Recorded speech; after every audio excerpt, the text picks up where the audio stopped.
본 방송에서 제공하는 투자 정보는 투자 판단에 대한 조언입니다. 방송에서 제공하는 주식의 가치, 가격 상승 및 하락에 대해서는 방송사에서 보장하지 않습니다.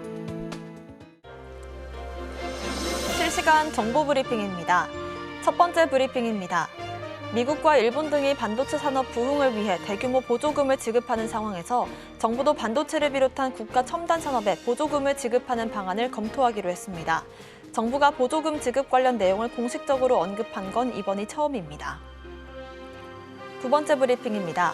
한국이 세계 3대 채권지수인 세계국채지수에 이번에도 편입되지 못했습니다.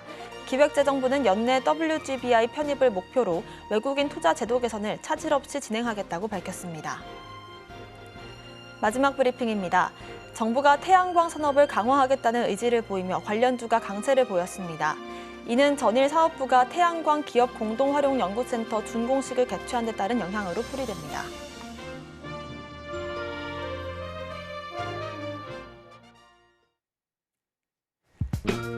시장의 흐름을 파악하고 수익의 시그널을 읽어라. 마켓 시그널 온앤오프 진행의 문다연입니다. 빠르게 변하는 시장 속에서도 수익의 시그널 보내는 종목과 섹터들 있습니다. 저희와 1시간 동안 그 수익의 시그널들 확인해 보시기 바라겠습니다. 저희 마켓 시그널 온앤오프 두 분의 전문가님들과 함께하고 있습니다. 먼저 정영석 전문가님과는 전반적인 시황을 짚어볼 거고요. 급등하는 섹터들 분석해 보겠습니다. 또 임상현 전문가님과는 시그널 이슈를 분석해보고 포트폴리오도 함께 고민해 보겠습니다. 3거래일 동안 쉬어갔던 뉴욕 3대 지수 어제는 일제히 상승으로 마감을 지었습니다. 특히나 S&P 500 지수는 다시금 역대 최고치를 경신을 했는데요. 이번 주는 연준 인사들과 파월 연준 의장의 발언이 있는 만큼 주요 인물들의 입에 좀 주목을 해봐야 될 것 같습니다. 다만 연내 경착륙에 대한 기대감이 여전히 남아있는 시장이기 때문에 기대감을 가지고 시장을 봐도 좋을 것 같은데요. 자세한 시황들 정영석 전문가님과 얘기해보겠습니다. 전문가님 인사드릴게요. 어서 오세요. 네, 안녕하십니까.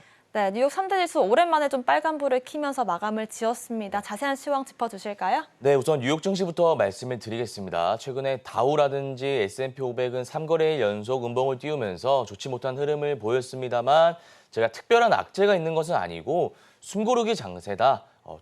증시가 올라가면 당연히 건전한 조정은 필요하다라고 말씀을 드렸고 특별한 악재는 없다라고 제가 계속 강조를 해왔습니다. 자, 그래서 근데 나스닥이라든지 S&P 500, 다우 3대 지수를 봤을 때 최근에 이제 올랐다가 내렸다가 하는데 이번에는 모두 상승한 흐름이라 보시면 되고요. 뭐 특별한 이슈가 있는 건 아니고요. 그냥 연착륙 기대감에 올랐다 이렇게 결과론적으로 해석하시면 될 것 같다라는 말씀을 드리고 제가 중요시 생각하는 모멘텀 방송에서 말씀을 드리고 있습니다.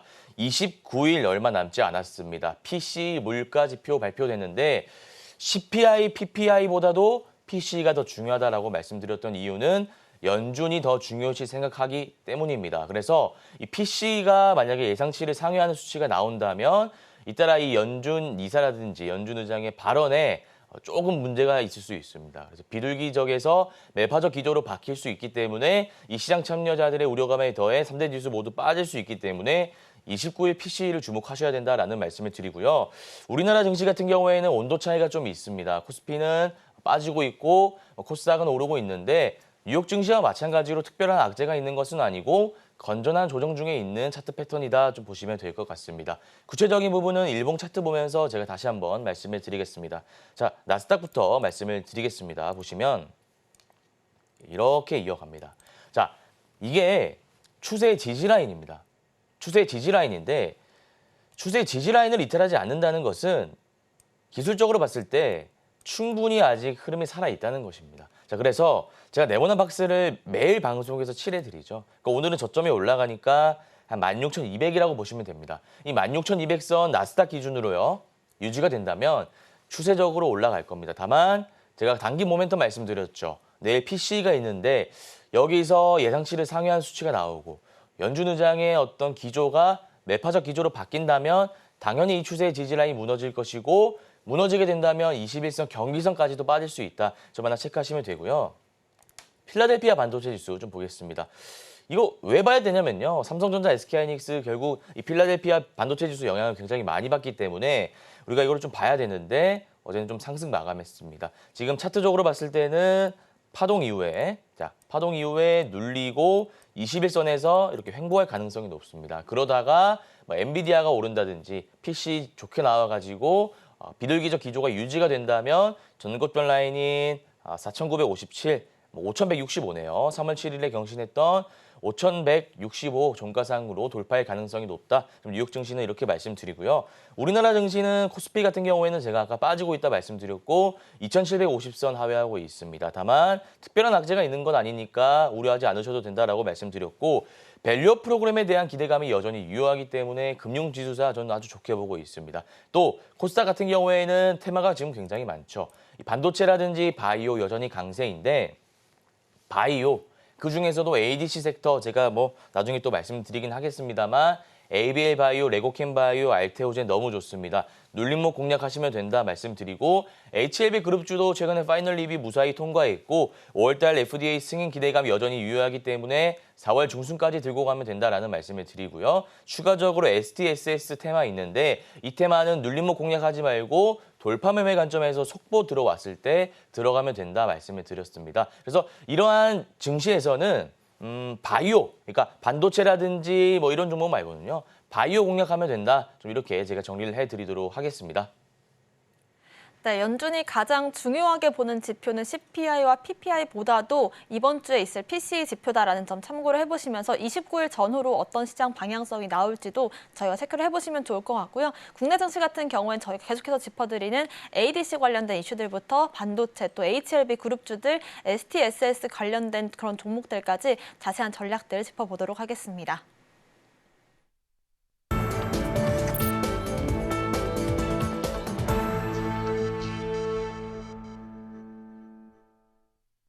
지금부터는 시장의 상승 중인 섹터들 분석해 보도록 하겠습니다. 반도체가 최근 그 섹터 안에서도 순환매가 조금씩 나와주고 있는 것 같은데요. CXL부터 온디바이스 AI 그리고 반도체 칩까지 여러 테마들이 있을 것 같습니다. 최근에는 삼성전자와 SK하이닉스도 굉장히 강한 상승세를 보였는데 오늘 장에서는 작년에 좀 큰 상승 보였던 종목들 다시금 시세가 나와주고 있는 것 같습니다. 작년 같은 그런 무서운 상승세를 다시금 보여줄 수 있을지 자세한 전략 들어볼까요? 네, 반도체 섹터 좀 말씀을 드리겠습니다. 우선 재료적으로 봤을 때 모멘텀 하나하나 좀 짚어보도록 하겠습니다. 자, 첫 번째 재료는 한국 기업이, 그러니까 우리나라 기업 말하는 겁니다. 반도체 기업을 말하는 건데 합리적인 선택을 해야 된다라고 이제 SK를 내세우면서 중국 관영 매체가 일제히 보도를 하고 있습니다. 자, 이게 무슨 말이냐면 최근에 미중 간의 어떤 분쟁이 격화되고 있죠. 이 반도체뿐만 아니라 바이오, 조선, 해운 쪽 번지면서 이 미중 간의 반도체 분쟁이 격화되고 있는 상황인데 미국이 이런 요구를 하고 있습니다. 동맹 국가들에게 이 중국한테 반도체 장비를 제공하지 말라 지속적으로 요청을 하고 있기 때문에 삼성전자, SK하이닉스를 필두로 한 우리나라 반도체 기업들 굉장히 답답할 겁니다. 중국도 무시 못하고요. 또 한미동맹도 무시 못하니까 이 중간에 껴가지고 지금 우리가 어떻게 해야 될지 모르는 스탠스 속에서 SK하이닉스는 이런 입장입니다. 자, 곽 사장이 중국을 전략적 방문하겠다 이런 이슈가 나오고 있어요. 그러니까 일단 중국 포기 못하겠다 이거죠. 미국이 너희 반도체 장비 제공하지 마 이렇게 요구를 하고 있습니다만 그럼에도 불구하고 일단 SK하이닉스는 중국을 선택할 것으로 보이기 때문에 이러한 상황 속에서 관련주들의 어떤 모멘텀이라든지 움직임이 변동폭 심해질 수 있으니까 잘 대응을 하셔야 된다라는 말씀을 드리고요. 구체적인 가격 전략은 일봉 차트 보면서 좀 말씀을 드리겠습니다. 오늘 관련주로는 한미반도체, 이수페타시스, 가온칩스 가져왔는데 우선 삼성전자 잠시만 볼게요. 삼성전자 보시면 지금 83,300원 고가 찍었다가 내려오고 있는데 8만전자 지금 장중에 달성했다라는 말씀을 드리기 위해서 잠시 봤고요. 오늘 말씀드릴 공략주 첫 번째 대장주는 한미반도체입니다. 제가 지난번에 말씀드렸던 종목이기도 한데 자, 이 종목을 우리가 어떻게 들어가야 될까요? 모멘텀은 충분하니까 3파까지 나올 수 있으니까 눌림 관점에서 들어가면 되는데 지금 자리가 눌림 자리는 아니고요. 돌파 자리입니다. 자, 그러면 지금 들어가기 위해선 돌파 매매 관점에서 들어가야 되는데 2파 이후 눌림 관점에서 들어가야 되는 기법을 적용할 거니까 돌파 매매는 조금 까다롭겠죠. 그래서 돌파 매매 관점에서 지금 들어가는 거는 별로 좋지 못한 매매 기법이고요. 눌릴 때 들어가야 되는데 파동 논리로 봤을 때 이렇게 갑니다. 이렇게 가는 거예요. 다만 지금 이때 상한가 이후에 파동이 길게 안 나왔으니까 이렇게 보셔도 됩니다. 그러면 1파 이후에 눌림, 2파 나오고 나서 눌림 구간 3파잖아요. 그럼 2파가 어디에 나올지 정확히 예측할 수가 없기 때문에 우리는 어떻게 대응해야 된다? 분할 매수로 대응해야 된다. 자, 그래서 이 분할 매수로 할 때는 이평선 기준으로 잡고 하는 게 좋으니까요. 제가 선 그어드리면 이렇게 됩니다. 파란 선, 주황선 있는데 5일선, 11선, 21선 다 보시면 되고요. 다 단기 이평선들이에요. 왜 단기 이평선 기준으로 잡고 하느냐? 급등주니까요. 그래서 11만 원, 10만 5천 원, 10만 원, 5%씩 3번 분할 매수하시면 될 것 같고요. 단기 목표가는 15만 원 잡고 대응하시면 되고 손절가는 8만 원, 장기 이평선 라인 잡으시면 된다라는 말씀을 드리고 추가적으로 이수페타시스 한번 보겠습니다. 이수페타시스도 마찬가지로 한미반도체와 똑같이 오르고 있는데 대장은 아니죠. 제가 대장, 부대장 공략하는 방법 말씀드렸죠. 우리가 트레이딩 관점에서 공략을 할 때는 대장주를 공략해야 되고 대장주가 너무 많이 올랐을 때 지금과 같은 상황입니다. 한미반도체 대형주가 20% 이상 올랐으면 많이 오른 거죠. 그럴 때 짝짓기 매매 기법 이용해서 들어가면 된다라는 말씀을 드렸으니까 이 이수페타시스 짝짓기 매매 기법 이용해서 들어가 볼 건데 10분 봉상으로 봤을 때 지금 5분선이죠. 그러니까 50분 동안의 평균 낸 선입니다. 이 선을 지금 지지받고 있습니다. 이 선을 지지받고 있기 때문에 여기서 한번 들어가도 됩니다. 다만 제가 봤을 때는 44,500원까지도 떨어질 수 있는 분봉 차트이기 때문에 여기 다 들어가시면 안 되고 데이 트레이딩 눌림목 관점에서 2번 분할 매수하셔야 된다라는 말씀을 드리고요. 마지막으로 하나만 좀 더 보겠습니다. 가온칩스인데 가온칩스 역시도 좀 많이 가고 있습니다. 가온칩스는 파동 논리로 봤을 때 1파 이후에 눌림, 2파 이후에 눌림, 3파 자리이기 때문에 이때는 어떻게 들어가야 된다? 눌림이 아니라 돌파 매매 관점에서 12만 원 돌파할 때 들어가시면 된다. 좀 이렇게 정리를 해보겠습니다. 네, 반도체 주요 종목들 같은 경우에 지금 현재 2파 또는 3파가 진행되고 있는 종목들이 대거 보이는 상황인데요. 돌파 매매 혹은 눌림목 매매 관점에서 전략 세워주셨으니까요. 참고해보시면 좋을 것 같습니다. 두 번째 섹터로는 ADC 섹터 짚어볼 텐데요. 아까 전에 시황 언급해 주시면서 역시나 ADC 쪽도 눌림목 매매 관점에서 볼 수 있는 구간들이 있다라는 점 얘기를 해주셨습니다. 사실 어제 같은 경우가 살짝 눌림을 주나 싶었는데 오늘 다시금 하루 만에 빠르게 반등이 나와주고 있거든요. ADC 섹터 다시금 좀 공략해볼 지점이 있을까요? 네, ADC 섹터 좀 말씀을 드리겠습니다. 하나하나 좀 말씀을 드리면 국산 ADC 블록버스터 머지않았다 이런 이슈가 나오고 있고요.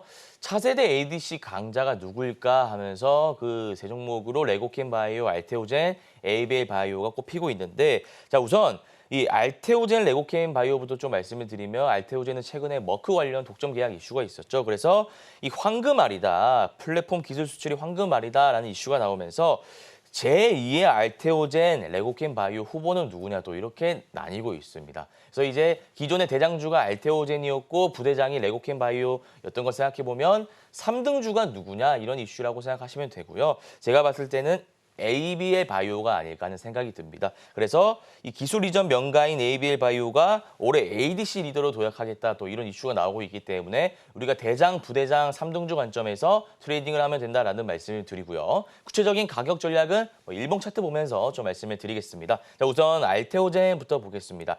알테오젠은 최근에 블록딜 이슈가 좀 있었습니다. 그래서 굉장히 많이 빠졌는데 자 이때 보셔야 될 부분은 거래 대금이 터졌는데 음봉이 나왔다는 거예요.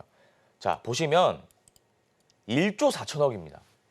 1조 4천억. 누구가 굉장히 많이 던졌다는 거예요. 그러면 이게 보통 같은 경우에는 악재인데 오늘 6% 가까이 또 오르고 있다 이거죠. 하필 근데 오르는데 굉장히 중요한 자리에서 오르고 있다 이거예요. 일봉 차트 기준으로 21선 지지받고 오르고 있기 때문에 전고점 라인을 한번 돌파해 볼 만한 차트다. 다만 이전부터 제가 꾸준히 말씀드렸던 부분은 이 알토젠 같은 경우에는 지금 3차 파동 다 나왔고 너무 높은 자리이기 때문에 신규 매수 관점은 조금 그렇고 기존 보유자들의 영역이기 때문에 전고점 라인 돌파할 때 리스크 관리 차원에서 분할 익절을 하면 된다라는 전략을 좀 세워드렸습니다. 그렇게 참고하시면 될 것 같고 이등주인 레고캠 바이오 좀 보겠습니다. 레고캠 바이오는 시가갭 띄우고 빠졌습니다. 레고캠 바이오 같은 경우에는 시간에 한번 볼게요. 시간에서 어제 4% 가까이 올랐는데 자 보통은 대형주가 이렇게 4, 5% 급등하면 다음날 시가갭 띄우고 음봉으로 종가 마감하는 경우가 있기 때문에 이거 팁입니다. 교육적인 차원에서 하나 알아가시면 될 것 같고요. 어쨌든 오늘 이 시가갭 띄우고 음봉으로 마감을 아직 하진 않았습니다만 종가상으로 이렇게 마감을 한다면 좋지 못한 캔들입니다. 다만 고무적인 것은 5일선을 지지하고 있기 때문에 우리가 이 박스권을 그려보고 전고점 라인을 돌파하는 캔들이 나올 때 가격적으로 말씀드리면 84,000원입니다. 이 84,000원을 돌파하는 캔들이 나올 때 레오켄바이오 부대장주이긴 합니다만 짝짓기 매매 기법 이용해서 돌파 매매로 들어가면 된다. 좀 이렇게 정리를 하고요. 마지막으로 말씀드렸던 ABL 바이오 한번 보겠습니다. ABL 바이오는 3등주죠. 3등주기 때문에 웬만하면 트레이딩 안 하는 게 좋은데 1등주, 대장주, 2등주 많이 올랐을 때 매매하면 됩니다. 매매하면 되는데 파동 논리로 봤을 때 1파 이후에 눌림, 2파 충분히 나올 수 있죠. 내달 AACR 관련 이슈가 있기 때문에 우리가 충분히 공략해봐도 된다라는 말씀드리고 이 패턴은 여러분들이 많이 보신 패턴이죠. N자형 패턴인데 N자형 패턴은 필연적으로 전고점 돌파할 때 상승 추세로 이어지는 경향이 있으니까 가격적인 부분 35,500원입니다. 35,500원 돌파할 때 돌파 매매 관점에서 들어가면 된다. 좀 이렇게 정리를 해드리겠습니다.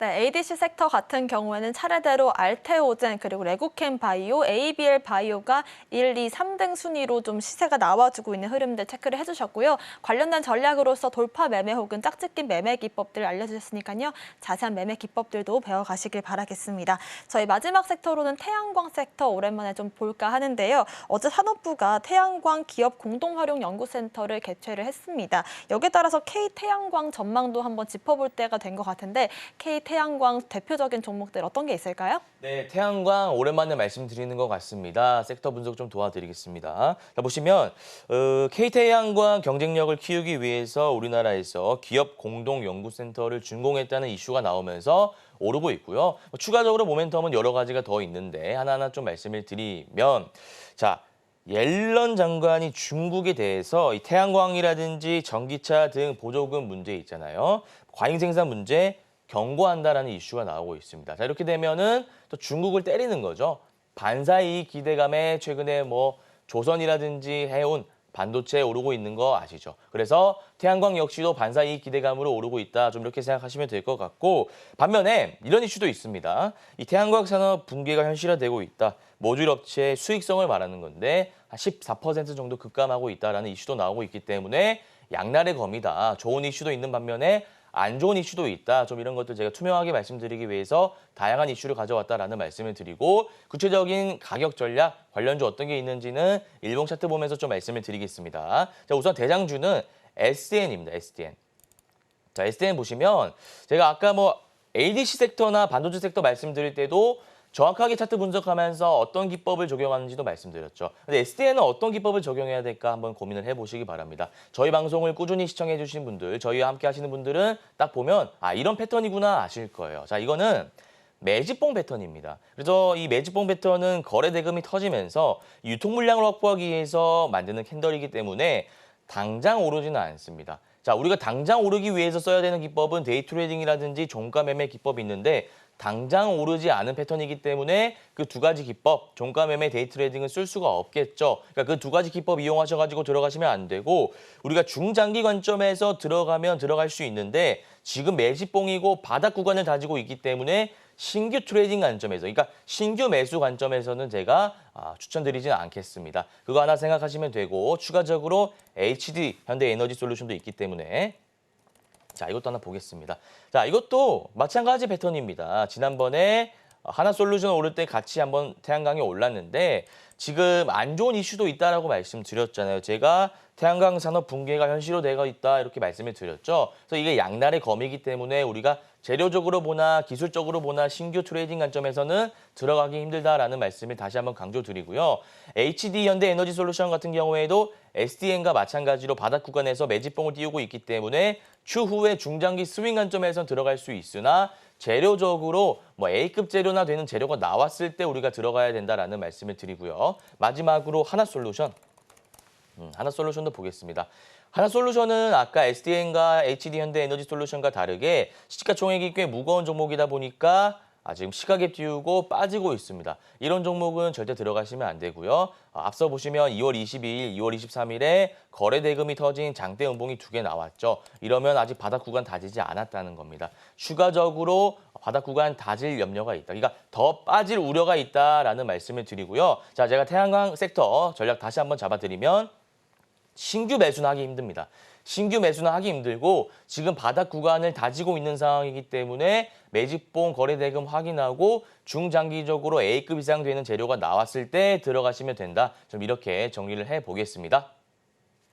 네, 태양광 섹터 같은 경우는 정말 오랜 기간 시장에서 소외가 됐던 섹터이기 때문에 지금 당장 보유 중이신 분들 가격적인 전략 기대를 하셨을 텐데요. 중장기적으로는 볼 수 있는 그런 종목들이 있을지라도 단기적으로는 아직은 때가 아니다라는 점 참고를 해보시면서 섹터 관련한 이슈들이 나올 때까지 저희가 계속해서 모니터링 해드리도록 하겠습니다. 저희 리뷰로 넘어가 볼 텐데요. 저희가 이번 주에 공략했던 3,000당 제약이 다음 날 바로 상한가에 직행을 했습니다. 25일 공략 이후로 26일에 바로 20% 넘는 급등이 나왔기 때문에 리뷰로 만나볼까 합니다. 이번 주에 공략했던 종목인데 어떤 점에서 우리가 공략을 했던 걸까요? 네, 3,000당 제약 리뷰 좀 도와드리겠습니다. 모멘텀이 괜찮고 제가 저번에도 말씀드렸다시피 시가총액이 3조 원 이상 되는데 상한가를 쳤다는 것은 그 이후에 추세적으로 더 오를 수 있다는 것을 의미했죠. 구체적인 부분은 제가 일봉 차트 보면서 좀 말씀드려볼까 합니다. 자, 보시면 3월 25일 공략주였고 이때 상한가를 쳤습니다. 3거래일 만에 고가 기준으로 24% 나오고 있는데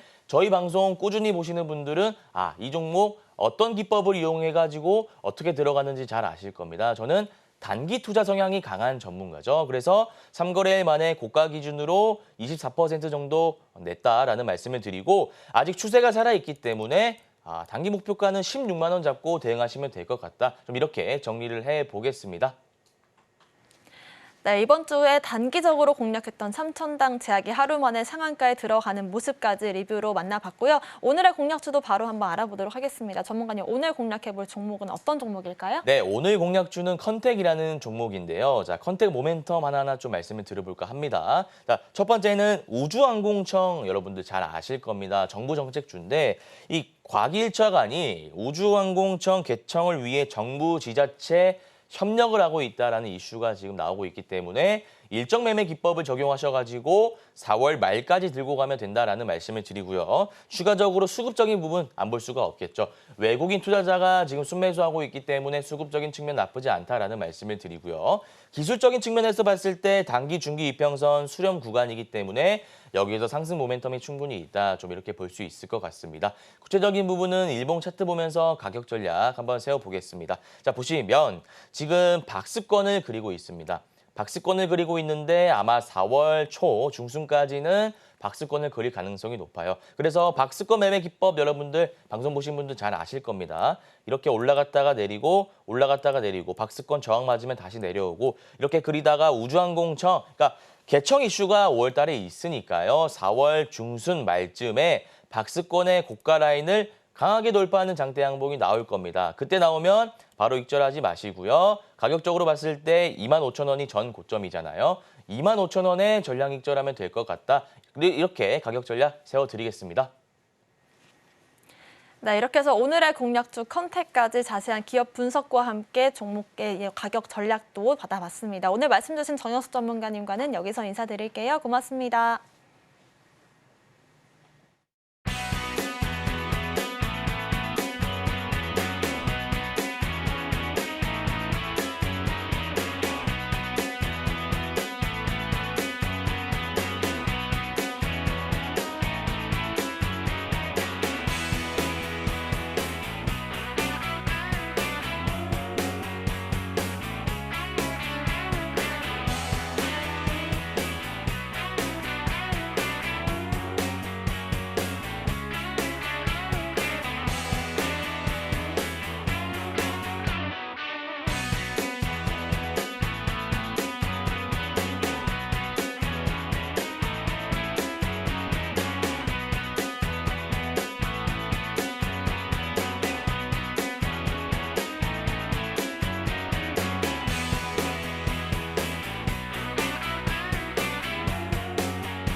지금부터는 임상현 전문가님과 함께 오늘의 시그널 이슈를 분석해보고요. 포트폴리오도 함께 고민해보는 시간 가져보겠습니다. 먼저 오늘의 오전 시그널 이슈부터 화면으로 만나보겠습니다.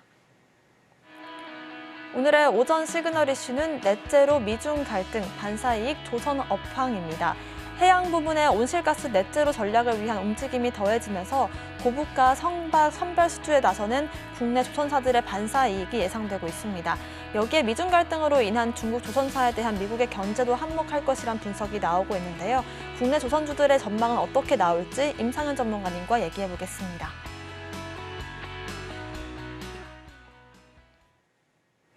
특히나 올해 K조선주들에 대한 기대감을 갖고 계신 분들이 많으신 것 같습니다. 하지만 조선주들 지금까지의 흐름들을 본다면 그 상승 탄력을 길게 가져가진 못했었는데요. 과연 올해는 좀 좋은 모습들을 보여줄 수 있을지 전문가님 어떻게 생각하실까요? 예, 일단은 그 국제해사기구에서 탄소 중립 2050년이면은 탄소 배출하고 지구에서 탄소를 흡수하는 부분하고 제로라는 그런 논리를 가지고 탄소 감축을 계속해서 좀 하고 있는데 이에 대한 어떤 그 회사 기구의 규제도 계속 강화되고 있는데 실질적으로 많이 더딘 부분들이 좀 있습니다. 그래서 조선주 같은 경우는 어떻게 보면은 석유를 쓰는 부분들이 있기 때문에 탈항 설비 또는 새로운 어떤 엔진으로 교체를 좀 해야 되는 부분인데 그게 약간씩 계속해서 더뎌지는 부분들이 좀 있죠. 그리고 조선주 부분들이 이제 2005년에 알다시피 2005년, 2006년, 2007년 굉장히 화랑세했을 때 피크를 쳤을 때 어떻게 보면은 그 시기 이후로 어떻게 보면은 20년이 밖에 지나지 않았습니다. 그래서 보통 조선 업황 같은 경우는 30년 정도가 돼야 되는데 아직은 20년 정도밖에 되지 않았기 때문에 조기 교체의 어떤 가능성 이런 요구밖에 없습니다. 그래서 중장기적으로는 서서히 교체 수요가 형성이 될 수밖에 없고요. 탈항 설비 가지고는 부족하기 때문에 추진선을 아예 암모니아선이라든가 다른 어떤 부분으로 그 LNG선으로 이제 교체하는 부분들도 있다 이렇게 좀 생각이 됩니다. 그래서 이런 부분들이 아마도 최근에 또 규제가 더 강화되는 부분들이 있기 때문에 서서히 증가가 좀 될 걸로 좀 생각이 되고 또 두 번째 이제 부분에서는 현재 미국 그 조선 노조에서 어떻게 보면은 불공정한 게임이다 이런 쪽으로 현재 이의 제기를 좀 많이 한 상황이고요. 그래서 조선 업황에 대해서도 마찬가지로 미국과 중국의 어떻게 보면은 보이지 않는 신경전이 다시 한번 가소가 될 수밖에 없는 그런 상황이고요. 얼마 전에도 이야기했지만은 그런 해운 조선 능력이 계속해서 감퇴가 되고요. 고임금 어떤 체제에서 맞지 않는 그런 것들이 진행이 되고 있고 우리나라에서도 바로 이제 임금 관련된 노동력 관련된 부분들이 계속해서 이제 부족하다 하는 뉴스들이 나와주고 있죠. 그러면서 이제 중국의 이제 패권으로 넘어가고 있는 어떤 상황이 되는데 어떻게 보면 이제 군사적인 면제 부분에서도 해군 어떤 군수 체계를 마련하는 문제에 있어서도 계속해서 미국과 중국의 패권 게임에서 계속해서 늦춰지고 있다 하는 것들이 굉장히 중요합니다. 그런 여러 가지 부분에서 봤을 때 조선 업황을 우리가 중요시하게 좀 생각을 하셔야 되는데 최근에 친환경의 어떤 성장과 함께 LNG선, 그러니까 운반선이죠. LNG 같은 경우는 LNG 운반선의 어떤 흐름들이 계속해서 좋아지고 있고 올해 같은 경우는 수소 경제가 태동이 되면서 수소 경제라는 것은 수소를 저장을 해야 되는데 액화로 저장을 한 것이 아니라 암모니아 형태로 저장을 하게 되면 쉽게 액화로 저장이 될 수가 있습니다. 비교적 낮은 온도에서 비교적 높은 온도에서도 액화가 가능하기 때문에 암모니아 운반선 부분들이 계속 올해 각광을 받고 있는데 이에 대한 어떤 흐름과 함께 나와줄 확률이 많은데 가장 대표적인 부분으로 한국조선해양을 차트를 보면서 약간 말씀을 좀 들어보면은 가장 선도적으로 현재 어떻게 보면은 주가가 약간 움직여주고 있기 때문에 이게 가장 어떤 탄력적인 움직임들입니다. 차트를 보게 되면은 13만까지 올랐다가 크게 빠졌다가 계속 종고점을 3번 터치를 좀 했죠. 그래서 이번에 올라간 것은 돌파와 안착이 좀 이루어지고 있기 때문에 본격적으로 조선 업황이 좀 될 확률이 많고요. 그다음에 가장 중요한 것은 거시적인 틀에서 보면은 트럼프 당선 확률이 많고 만약에 트럼프 체제가 된다면은 구경제의 또 흐름들이 좋아질 수 있기 때문에 원전이나 이제 조선 이쪽의 어떤 흐름들도 우리가 기대를 좀 해볼 만하다 해서 한국 조선 내양도 신고가 패턴이 나타나면은 조선주에 대해서 한번 관심을 갖기 바랍니다. 네, 최근에 친환경에 대한 이런 이슈들도 부각이 되고 있고 중요성이 커지고 있는 만큼 LNG 선박이라든지 수소경제 관련된 이슈들까지도 녹여주셨고요. 관련해서 전략들도 앞으로 세워보도록 하겠습니다. 저희 종목 이야기로 넘어가 볼게요. 오로스 테크놀로지부터 짚어볼 텐데 반도체 장비 제조 전문 업체입니다. 다만 최근에 HBM 검사 그리고 계측에 있어서 장비 수의 이런 중요성이 좀 더 커지고 있는 시점인데 여기에 따른 영업 실적도 굉장히 좀 최대치가 나올 것이다라는 기대감이 나오고 있거든요. 오로스 테크놀로지 지금 시점에서 어떤 전략 한번 세워볼까요? 예, 오로스 테크놀로지는 HBM에 대한 수혜주로서 계속해서 언급이 되고 있는데 슈팅다운 슈팅은 아직까지는 나와주지는 않고 있지만은 이제 본격적인 슈팅 과정이 진행이 될 확률이 많다 이렇게 좀 생각되는데 오로스 테크놀로지를 우리가 어제에 이어서 오늘도 약간 올라주고 있는데 주목을 좀 해야 될 이유는 바로 오로스 테크놀로지가 하는 일.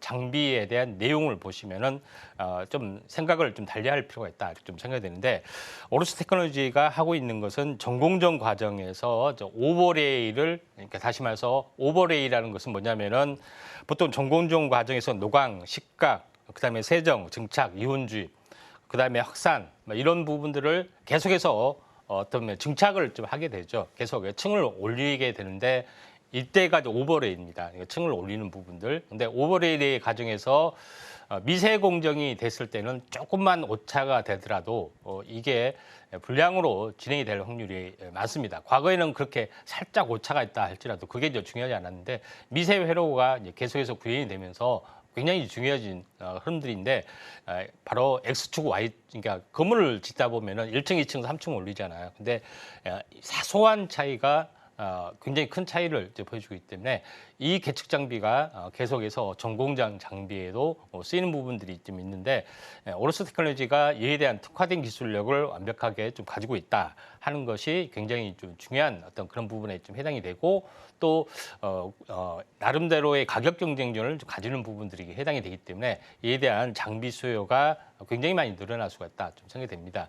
글로벌 차원에서 KLA나 다른 업체, 국히 몇 개의 업체만이 이 기술에 좀 도전한 부분이기 때문에 성장성도 일단은 높고요. 두 번째는 후공정 패키징 과정에서도 이제 장비 어떤 신규 개발을 좀 하고 있는 그런 상황이기 때문에 두 가지 모멘텀이 적용이 된다면은 나름대로는 오로스 테크놀로지가 성장성 그다음에 새로운 HBM의 또 수혜주 이런 것들이 좀 될 수가 있는데 최근에 이제 최근 HBM의 흐름에 어떤 탄력을 보일 수가 있다 좀 생각이 되는데 차트를 이제 보면서 약간 말씀을 들어보면은 자 오로스 테크놀로지 부분들이 지금 아직 시세다운 시세를 이제 보여주지 않았습니다. 저점 16,000원에서 보면은 상당히 많은 어떤 상승들을 약간 보여주고 있는 그런 상황이다 이렇게 좀 생각이 좀 되는데요. 그렇지만은 전체적으로 보면은 고점에서 상봉 고점 첫 번째에서는 거의 한 2달 이상 쉬어졌고요. 그다음에 직전 고점이죠. 이제 직전 고점을 돌파하고 나서 오랫동안 더 쉬어주는 부분에서 다시 한번 올라주고 있습니다. 그리고 장비 업체 중에서 시총이 한 3천억 정도 되는 부분들은 그렇게 높지 않는 시총에 좀 해당이 되고 있기 때문에 한번 이 슈팅 과정이 조금 나와줄 수 있는 가능성들이 좀 있습니다. 그래서 HBM의 새로운 뉴페이스 종목으로 오로스 테크놀로지 5장에 우리가 이제 관심을 좀 가져야 되지 않냐 좀 생각이 돼서 자 특징주로 제시를 좀 하도록 하겠습니다. 네, 오로스 테크놀로지 같은 경우에는 HBM 관련 수혜주로 엮이면서 주목을 받아왔지만 지금까지 좋은 시세를 보였던 것에 비해서 급등은 아직 나오지 않은 시점이기 때문에 지금 당장에 주목해볼 여력이 있다는 점 참고를 해보시면 좋을 것 같습니다. 오로스 테크놀로지 짚어봤고요. 다음 종목으로는 폴라리스 오피스 살펴보겠습니다. 전문가님께서도 잘 아시는 그런 종목이실 텐데 AI 쪽으로 작년에 저희가 또 공략을 했던 종목이기도 하고 큰 수익을 봤던 종목인데 이제는 AI뿐만이 아니라 블록체인 AI 쪽으로도 좀 사업을 넓히려는 것 같아요. 예. 폴라리스 오피스 다시금 큰 상승 기대해 볼 수 있을까요? 예, 자 폴라리스 오피스 부분들이 가장 완벽하게 어떤 굉장히 중장기적으로 계속 시세를 내고 있는 것은 AI 사업을 계속해서 진행을 하고 있고 구체적인 성과가 하나둘씩 드러나기 때문에 작년에도 시세를 냈고 올해도 시세를 냈고 가격적인 메리트가 있으면은 우리가 접근을 할 필요가 있는데 이제 폴라리스 오피스가 현재 어떻게 보면은 대장주 역할을 좀 했었는데 새로운 폴라리스의 자회사가 상당히 많은데 폴라리스 AI가 있기 때문에 폴라리스 오피스는 뭐 빈 껍데기 아니냐 이렇게 좀 생각이 되지만은 이제 블록체인하고 연관된 부분에서는 폴라리스 AI 쪽으로 좀 현재 분리를 좀 했기 때문에 현재 어떻게 보면 지주회사격인 폴라리스 오피스도 자체도 어떤 성장 모멘텀들은 있다 이렇게 좀 생각이 됩니다. 그래서 폴라리스 오피스의 가장 핵심은 현재 온라인상에서 구현이 되는 오피스 웹 모든 어떤 오피스 프로그램을 이제 상호 연동할 수 있고요. 또 공동 작업도 할 수 있는 그런 부분에 좀 해당이 좀 되죠. 그래서 네이버하고도 협업이 좀 됐는데 제일 중요한 것은 그런 특성 때문에 글로벌 유저가 한 1억 명 정도 좀 됩니다. 그런 1억 명을 기반으로 해서 다양한 사업을 하고 있는데 쇼핑몰, OTT, NFT 사업, 메타버스 쪽의 부분들, 그다음에 이게 온라인상에 공유를 했던 그런 문서를 가지고 NFT 쪽도 좀 하고 있는 다방면에도 사업을 좀 하고 있죠. 그러다가 AI 바람이 거세게 이제 불면서 AI 쪽을 이제 장착을 하게 되는데 독단적으로 AI를 연구하는 기업이 아니기 때문에 이제 커스터마이징을 좀 했죠. 대표적으로 네이버의 클로바 X, 하이퍼 클로바 X, 그다음에 오픈 AI사의 GPT하고 합작을 현재 커스터마이징해서 공급을 해주고 있고요. 그다음에 이미지 자동 부분들은 현재 스테이블 디퓨전이라는 회사하고 조인을 좀 해서 자동 생성을 좀 하고 있습니다. 그래서 이런 그 문서 편집, 파워포인트나 뭐 이런 다양한 어떤 현재 웹 프로그램에 대한 서비스를 좀 공유 서비스를 좀 하고 있기 때문에 이에 대한 성장성이 다시 한번 드러날 수가 있다 이렇게 좀 생각이 됩니다. 또 좀 쉬는 기간이 좀 오래됐기 때문에 차트를 이제 보면서 약간 말씀을 들어보면은 한번 크게 이제 슈팅이 좀 됐고요. 장기적으로 보면은 굉장히 많이 올라왔습니다. 2003년부터요. 그렇죠. 그런 부분이 있기 때문에 2003년도에도 올라오고 2004년도에도 올라오고 중장기적으로 큰 시세 부분들이 좀 진행이 될 걸로 좀 생각이 되는데 작년에 한번 시세가 날 때는 4,000원까지 시세가 났죠. 근데 지금에 와서는 직전 고점 돌파 안착 이루어지고요. 작년 연말에 다시 올 초에 다시 한번 직전 고점을 돌파하려다가 지금은 계속해서 한 2달 넘게 좀 횡보 국면이 좀 있습니다. 그러니까 충분히 삼각수렴형 형태로 지금 에너지 비축이 좀 되고 있고요. 그다음에 석 달째 이제 진입이 되고 있는 상황이 되고 있고 오늘 5일선을 회복하는 첫 양봉이 나와줬기 때문에 폴라리스 오피스가 새로운 어떤 시세 부분들이 진행이 될 확률이 상당히 많이 있다. 그동안에 많이 올랐던 이제 반도체에서 다른 쪽으로 자율주행이나 이런 인공지능 AI 쪽 관련된 서비스를 하는 소프트웨어 쪽으로 현재 트렌드가 약간씩 바뀔 수가 있기 때문에 오늘 매수 시간에 나온 폴라리스 오피스 우리가 주목을 해야 될 이유가 있다 이렇게 좀 생각이 되네요. 네, 폴라리스 오피스 같은 경우에는 AI 소프트웨어 쪽으로 트렌드가 좀 부각을 받고 있고 특히나 차트적인 부분에서도 5일선 매매 관점에서 지금 당장에 좀 볼만한 여력이 있다는 점 참고를 해보시면 좋을 것 같습니다. 시그널 종목들에 대한 임상현 전문가님의 의견 들어봤고요. 다시 한번 화면으로 정리해 보겠습니다.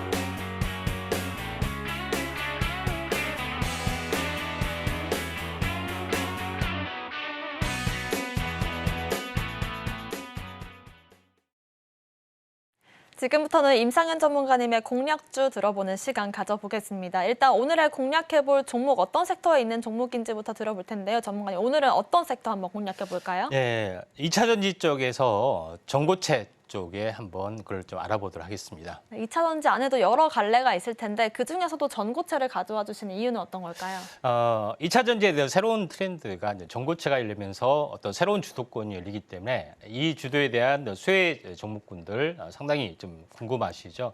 이수페타시스가 계속해서 날아가기 때문에 제2의 이수 현재 스페셜티입니다. 이런 부분들도 좀 궁금하시고 좀 해서 이런 부분들을 이제 보셔야 되는데 전지의 이제 발전 트렌드를 보면은 일반적으로 보면은 제일 왼쪽에 보시면 알겠지만은 양극재, 음극재가 있고요. 그다음에 가운데가 이제 분리막이 있고 또 전체가 둥둥 떠 있는 액체 전원위를 바탕으로 해서 현재 리튬이 양극에서 음극에서 왔다 갔다 하면서 전자를 잃었다가 그다음에 회복했다 하는 과정에서 전기가 발생이 되는 것이 2차 전지 쪽에 해당이 되는데 최근 화재 사고의 가장 큰 원인은 바로 액체 전해질, 분리막 손상 이런 여러 가지 것 때문에 쓰이는데 이걸 이제 극복하기 위해서 지금 추진하는 것이 뭐냐면은 분리막하고 액체 전해질이 문제가 되고 있기 때문에 이걸 어떻게 보면 고체 전일로 쓰게 되게 되면은 분리막은 사실상 필요가 없어지죠. 그다음에 음극재 같은 경우도 흑연을 쓰는 것이 아니라 리튬 금속을 쓰면서 흑연도 약간 없어지고 하면은 굉장히 부피도 적어지고 화재 발생 염려도 적고 한 번 충전하는데 이론적으로는 2,000km 갑니다. 그러니까 어떻게 보면은 서울과 부산을 두 번 왔다 갔다 해도 전기가 남는다. 이런 부분에 좀 해당이 되기 때문에 획기적인 어떤 상용화 가능성들이 좀 있죠. 특히 가장 취약한 것은 현재 사고가 발생이 되지 않는다. 불연의 사고가 발생이 되지 않는다. 그리고 전기차를 이제 사신 분의 암암리의 내부적인 부분, 이러다가 불나면 어떻게 해야지? 뭐 이런 불안감들이 가장 크다고 좀 들었습니다.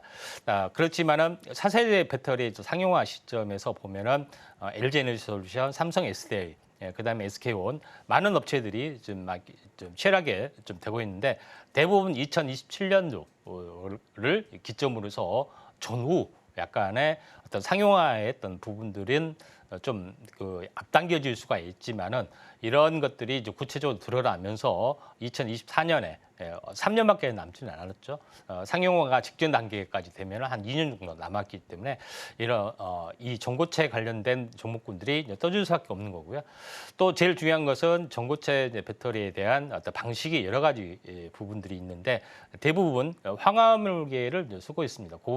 고분자계도 있고 여러 가지 부분들이 있는데 황화물계가 아무래도 최고의 어떤 효율성을 가지고 있기 때문에 이런 부분들을 좀 하고 있는데 삼성 SDI, LG 에너지 솔루션, SK온 모두 다 황화물계를 기반으로 하는 그런 배터리를 좀 개발을 좀 하고 있기 때문에 이에 대한 어떤 그 수혜주 부분들을 우리가 좀 체크를 좀 해봐야 되지 않겠냐 나름대로 이렇게 좀 생각이 좀 듭니다. 특징을 보시면 알겠지만은 세계의 성능 지표를 해봤더니 황화물계, 고분자계, 산화물계 세 개가 있는데 황화물계가 여러 가지 어떤 이온 전도도, 온도 안정성, 그다음에 생산 용이성에서 좀 약간 앞서고 있다 이렇게 좀 생각이 되기 때문에 황화물계 쪽에 연구 개발하는 업체의 수혜주를 우리가 잘 보셔야 되지 않겠냐 좀 생각이 되고 다음 장 보시면 알겠지만 황화물계 리튬 현재 쓰이는 황화 리튬 주요 제조사가 수혜주로 좀 떠올라 수가 있죠. 그래서 이수 화학에서 분리된 이수 스페셜티가 그렇게 날아갈 수밖에 없는 거고요. 그다음에 남아있는 상장 계열사는 레이크 머티리얼즈가 있네요. 잠시 후에 다룰 수도 있고 안 다룰 수도 있습니다. 잠시 후에 좀 지켜보시죠. 네, 그렇습니다. 일단 오늘의 공략해볼 섹터는 전고체 배터리 관련된 섹터이고 지금 당장의 상용화 시점이 다가오고 있기 때문에 주목해야 될 필요가 있다라는 점 강조를 해주셨습니다. 레이크 머티리얼즈를 말미에 언급을 해주셨는데 오늘의 수혜주이자 공략주가 레이크 머티리얼일지 아닐지 공개를 해주실까요? 예. 자, 오늘의 종목은 레이크 멀티럴지입니다. 네. 레이크 멀티럴지 안 하고 넘어가면은 원성이 좀 자자하겠죠. 예, 그래서 좀 하도록 하겠습니다.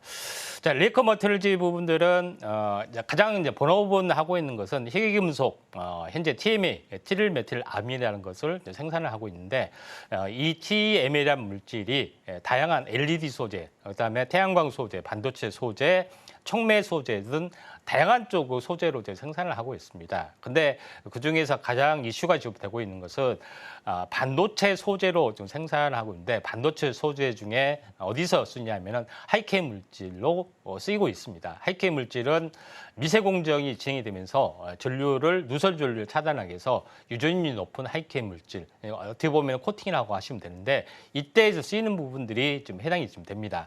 그런 관점에서 약간 보실 필요가 있는데 그래서 레이크 머티리얼즈가 희귀금속 TMA 쪽에 어떤 밸류션이기 때문에 중장기적으로 굉장히 많이 성장할 수 있고 특히 반도체 쪽에 핵심적인 어떤 그 캐시카우 또는 어떤 성장성을 약간 보여주고 있다 하는 것이 이제 가장 중요하다 이렇게 좀 생각이 좀 되죠.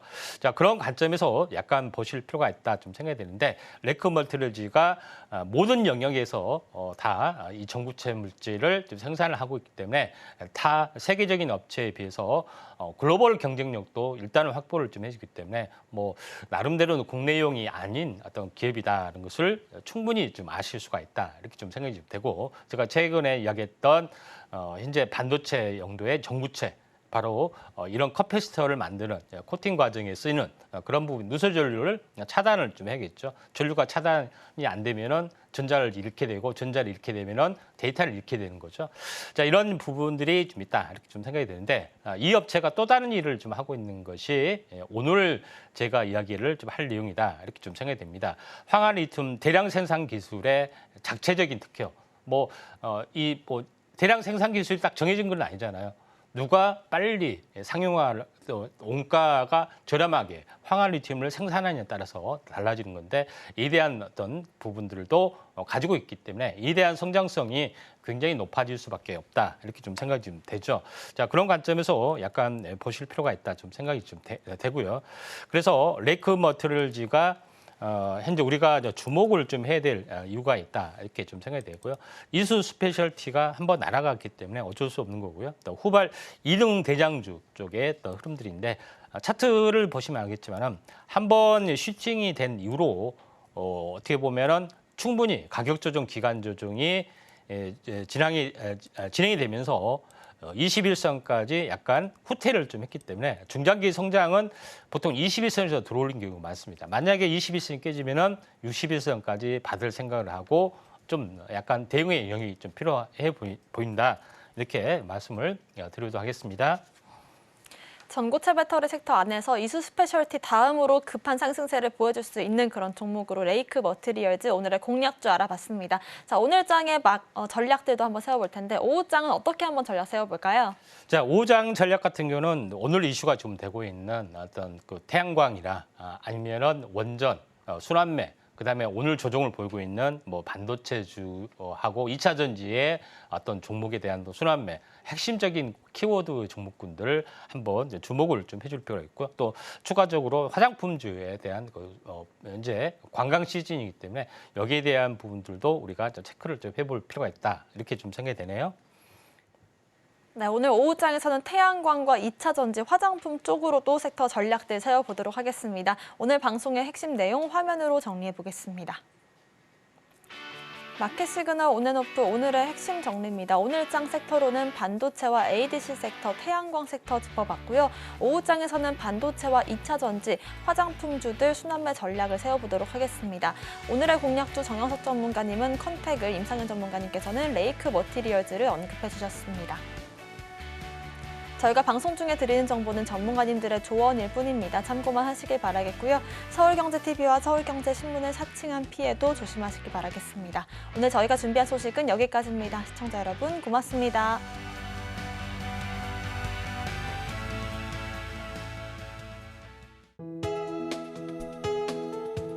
본 방송에서 제공하는 투자 정보는 투자 판단에 대한 조언입니다.